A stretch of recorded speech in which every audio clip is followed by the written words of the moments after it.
नमस्कार Devanjali cooking channel को आपण मानक बहुत बहुत स्वागत। सांग माने मु आपनक सहित 2-4 दिन तले मसला एंडुरी पिठा शेयर करि सारिछि।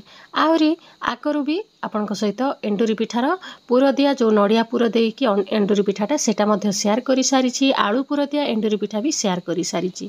तापरे भी आपनक कमेंट अनुसार आज मु आपनक सहित प्लेन एंडुरी पिठा रेसिपी शेयर करिबी। चलंतु ताहले बनेइबा स्टार्ट करिबा। याकु बनेइबा मध्ये बहुत सहज आ इजी उपाय रे आपण मानक चलंतु मु बतई देबी। वीडियोटी को पूरा शेष पर्यंत देखंतु। आपण माने जदि आज चैनल को नुआ आछंते ताहले प्लीज चैनल को सब्सक्राइब कर दंतु एभलिया नुआ नुआ रेसिपी देखिबा पई।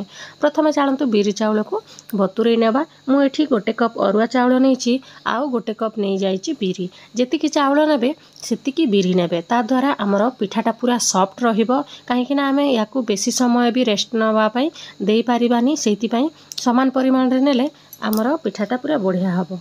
तापरे भलसे बतुरी जाइछि। मु याकू धोई भी सारिछि। चलंतु एबे हमें याकू ग्राइंड करि नबा।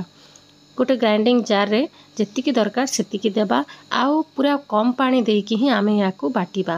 बेसी पानी दे देले पानिया ही जिवो। जेहेतु हमें हळदी पत्र रे याकू सिझेइबा सेति पई पत्र रो पूरा ओल्ही पड़िबो। सेति पई पूरा हमर आणटा देखंतु पूरा मोटा ही रहिबो। ए भलिया पिरी बरा पई हम जेमती आणटा प्रस्तुत करू से भलिया ही रहिबो।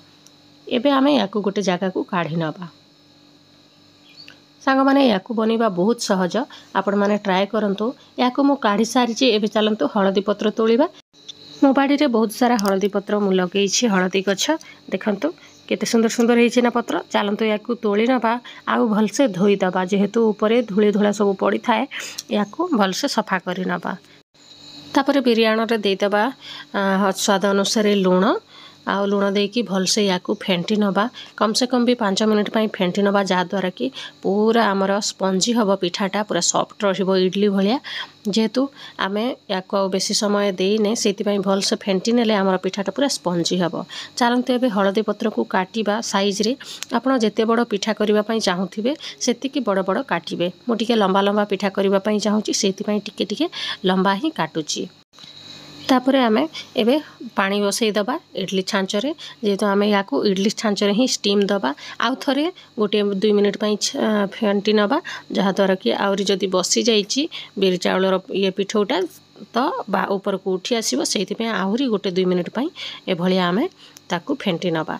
तापरे एबे आमे जेतिकी दरकार सेतिकी पत्र रे दबा स्टार्ट करिबा। देखंतु मु 2 चामच खंडे एथिरे पिठो देइची आ ए भलिया मोड़ी नेइची। आपनक पाखरे जदी हळदी पत्र नाही आपण याकू कदली पत्र रे मध्य बनै पारिबे। आजिकाली तो बेसी लोक आउ हळदी पत्र को प्रिफर करू नाहंती।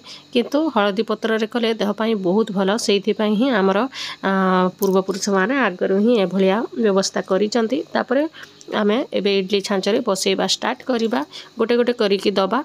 देखंतु मु गोटे छांच रे 3 रु 4टा खंडे देइछि। आपण 4-5टा मध्य देई पारिबे। स्टीम तो हबो किछि असुविधा नै। ए भलिया सब तक को आमे ए भली सब पिठा को सेट करि नबा। आउ आपण मानक पई मु एंड स्क्रीन रे जो 2टा वीडियो अछि एंडुरी पिठारो सेटा मु आपनक सहित शेयर करबी। नडिया पुर देई कि आलू पुर देई कि से सब वीडियो मध्य मु आपनक सहित शेयर करबी। एबे आमे स्टीम देई दबा याकू 15 रु 20 मिनिट देखि नबा। स्टीम हेई सारिछि देखंतु। एबे आमे याकू प्लेट को काढ़ी आनिबा। सांग माने या सहित आपण टमाटो चटणी किंबा आलू चना तरकारी खाइले बहुत भल लागि थाए। जेहेतु एटा प्लेन हेई थाए।